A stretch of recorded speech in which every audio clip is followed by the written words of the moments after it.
क्या किसी अपराधी की हिम्मत इतनी बढ़ सकती है कि किसी सिटिंग चीफ मिनिस्टर को जान से मारने की धमकी दे दे? यूं तो वो एक मास्टर का लड़का था, मगर उसे बेहतरीन लाइफस्टाइल और बॉडी बिल्डिंग का जबरदस्त शौक था। उत्तर प्रदेश के गोरखपुर का रहने वाला श्री प्रकाश शुक्ला जब अपराध की दुनिया में आया तो उसने हरिशंकर तिवारी और वीरेंद्र प्रताप शाही के बने बनाए समीकरण को बिगाड़ दिया। दरअसल एक समय यूपी के गोरखपुर में हरिशंकर तिवारी और वीरेंद्र प्रताप शाही के बीच जबरदस्त से कंपटीशन चलता था। गोरखपुर का नाम इन दोनों की वजह से शिकागो ऑफ द ईस्ट और स्लाइस ऑफ सिसिली का नाम दे दिया गया, मगर श्री प्रकाश शुक्ला का नाम इन दोनों को ओवरकम करके उभरता चला गया। आखिर कौन था श्री प्रकाश शुक्ला और कौन था उसकी बैकबोन, जिसके दम पर उसने सिटिंग चीफ मिनिस्टर को भी धमकी देने की हिम्मत दिखाई? जानेंगे आज के इस वीडियो में इस गैंगस्टर से जुड़े हर एक फैक्ट को। बने रहिए हमारे साथ इस वीडियो के आखिर तक। बीएसएफ और दिल्ली पुलिस के पूर्व महानिदेशक और बैटिंग द बुलेट किताब के लेखक अजय राज शर्मा बताते हैं कि वो एक साधारण से परिवार में जन्मा था। उसे कुश्ती का बड़ा शौक था। एक बार श्री प्रकाश शुक्ला अपने लड़कपन के समय में बहन के साथ बाजार से गुजर रहा था। सामने से एक तिवारी नाम का एक लोफर टाइप का लड़का गुजरा और उसने उसकी बहन को देखकर न केवल सीटी मारी बल्कि उसे कुछ उल्टे सीधे शब्द भी कहे। इसके बाद श्री प्रकाश शुक्ला ने अपना आपा खो दिया। उस लड़के को वहीं पटक कर इतना मारा कि वो मर ही गया।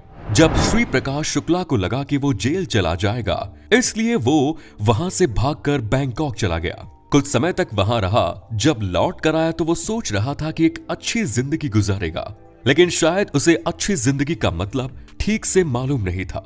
उसके मन में ये ललक थी कि वो अपराध की दुनिया में किसी ऐसे व्यक्ति से जुड़ जाए जिसके साथ रहकर वो बड़े लेवल पर पहुंच जाए। उस समय गोरखपुर में हरिशंकर तिवारी और वीरेंद्र प्रताप शाही का दबदबा था। श्री प्रकाश शुक्ला ने इन दोनों को अपना टारगेट चुन लिया। बरेली रेंज के डीआईजी राजेश पांडे ने श्री प्रकाश शुक्ला के आपराधिक जीवन को काफी करीब से देखा। वो बताते हैं, जनवरी साल 1997 में लखनऊ के लाटूश इलाके में लॉटरी के बड़े व्यवसायी विवेक श्रीवास्तव को श्री प्रकाश शुक्ला ने शाम को 25 से 30 गोलियां मारकर मौत के घाट उतार दिया। काफी हंगामा हुआ। इसके ठीक 10 दिन बाद आलमबाग के टेढ़ी पुलिया एरिया में ट्रिपल मर्डर हो गया।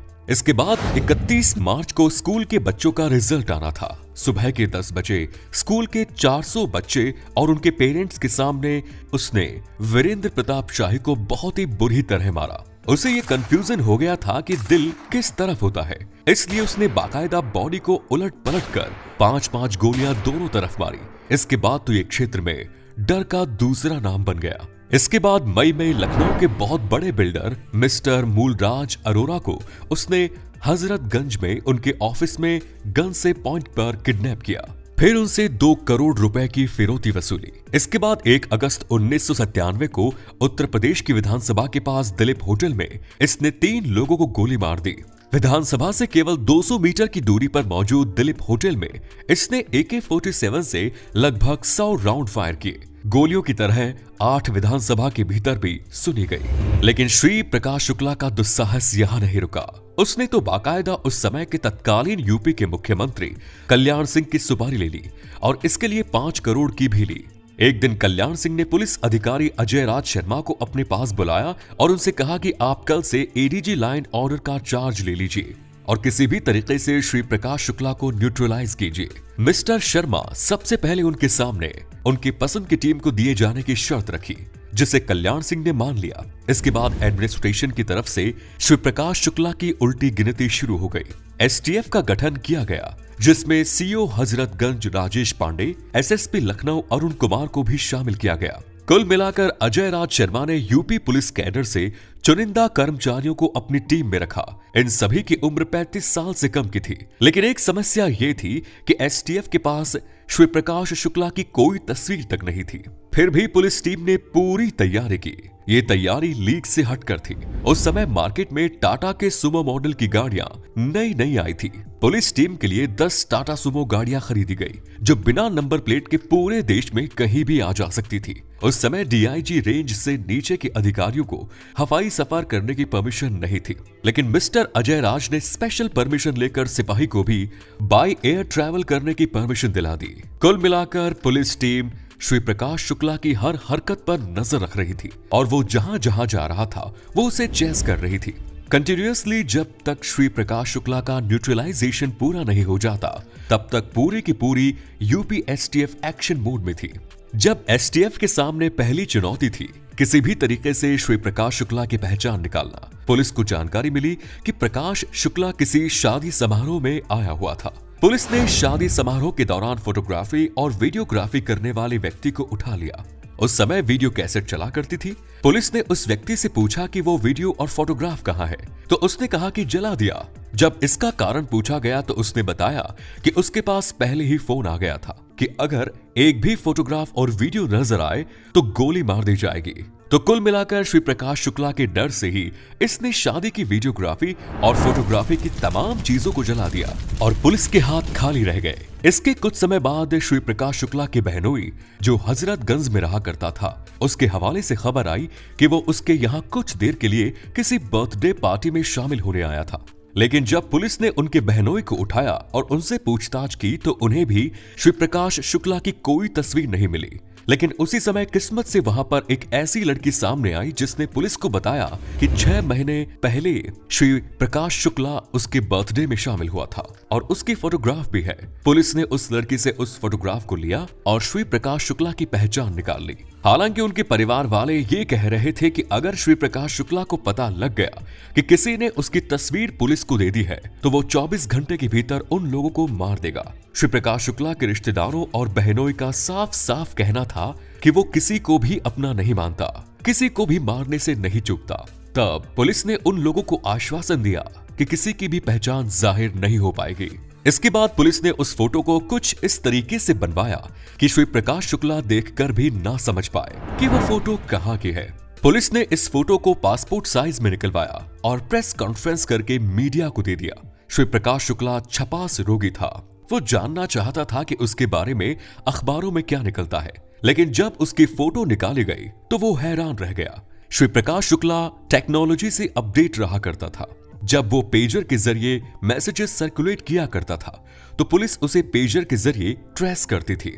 उस समय के लखनऊ के एसएसपी अरुण कुमार बताते हैं कि एक समय में उसके पास 14 सिम कार्ड हुआ करते थे। मोबाइल कॉल के अलावा वो एसटीडी बूथ का भी इस्तेमाल किया करता था। कुछ ऐसी तकनीक वो यूज करता था जिससे कि कॉल रिसीव करने वाले को लगता था कि ये कोई इंटरनेशनल कॉल है और अपराधी बाहर बैठा हुआ है। पुलिस ने इस मामले में आईआईटी से पढ़े हुए एक व्यक्ति की हेल्प ली। पुलिस ने श्री प्रकाश को कई बार ट्रैप करने की कोशिश की मगर वो पुलिस को चकमा देने में कामयाब रहा। एक बार पुलिस को ये जानकारी मिली कि श्री प्रकाश शुक्ला की लोकेशन दिल्ली में है और वो दिल्ली से बाई फ्लाइट लखनऊ आने की फिराक में है। पुलिस की टीमें सक्रिय हो गई और मोबाइल के जरिए उसकी लोकेशन को ट्रेस करने की कोशिश करने लगी। दरअसल उन दिनों श्री प्रकाश लखनऊ के होटल मालिक आरिफ को धमकाकर पैसे ऐंठने के मंसूबे बांध रहा था। उसने अपनी गर्लफ्रेंड को फोन मिलाया और उसे अपने लखनऊ आने के बारे में बताया, लेकिन जिस दिन उसे जाना था वो उस दिन फ्लाइट को पकड़ नहीं पाया। अब वो दूसरे दिन की फ्लाइट को पकड़कर लखनऊ जाना चाहता था। लखनऊ में वो अपने टारगेट को लगातार फोन कर रहा था। दिल्ली के ग्रेटर कैलाश में स्थित वो जिस पीसीओ जिससे फोन कर रहा था, पुलिस ने उस पीसीओ वाले से पूछताछ करके श्री प्रकाश शुक्ला की करंट लोकेशन और डायरेक्शन का पता लगा लिया। पुलिस को इन्फॉर्मेशन मिली वो ब्लू कलर की सीएलओ कार से एयरपोर्ट के लिए निकला। उसके साथ उसके 2 साथी अनुज प्रताप सिंह और सुधीर तिवारी भी थे। पुलिस की टीम और उसकी मुखबिर लगातार उसकी हरकतों पर नजर रखे हुए थे। वो उसकी कार का पीछा करने लगे और कुछ दूर जाकर उन्हें श्री प्रकाश शुक्ला की कार दिखाई दी। श्री प्रकाश शुक्ला खुद कार चला रहा था। श्री प्रकाश शुक्ला की कार पर मौजूद नंबर नकली था। वो नंबर किसी स्कूटर को अलॉट किया गया था। श्री प्रकाश की कार NH24 से होती हुई जब इंदिरापुरम की तरफ बढ़ी तो उसे एहसास हो गया कि उसकी गाड़ी का पीछा किया जा रहा है। एसटीएफ ने उसके शक को दूर करने के लिए सरकार को आगे बढ़ा दिया, जिसे लेकर वो शक कर रहा था। आगे चलकर उसने अपनी कार को कौशाम्बी के रास्ते की तरफ बढ़ा दिया। पुलिस की गाड़ियां भी उसी तरफ चल पड़ी। श्री प्रकाश शुक्ला ने आगे अपनी कार को कच्चे रास्ते पर उतार दिया। उसे लग रहा था कि वो वहां से आगे निकल जाएगा, लेकिन वहां तो जंगल था, लिहाजा उसने अपनी गाड़ी को बैक करना चाहा, पर तब तक पुलिस उसके रास्ते को ब्लॉक कर चुकी थी। अपने आप को घिरा हुआ देखकर श्री प्रकाश शुक्ला ने फायरिंग शुरू कर दी। पुलिस ने भी जवाबी फायरिंग की। श्री प्रकाश शुक्ला और उसके दोनों साथियों को न्यूट्रलाइज कर दिया।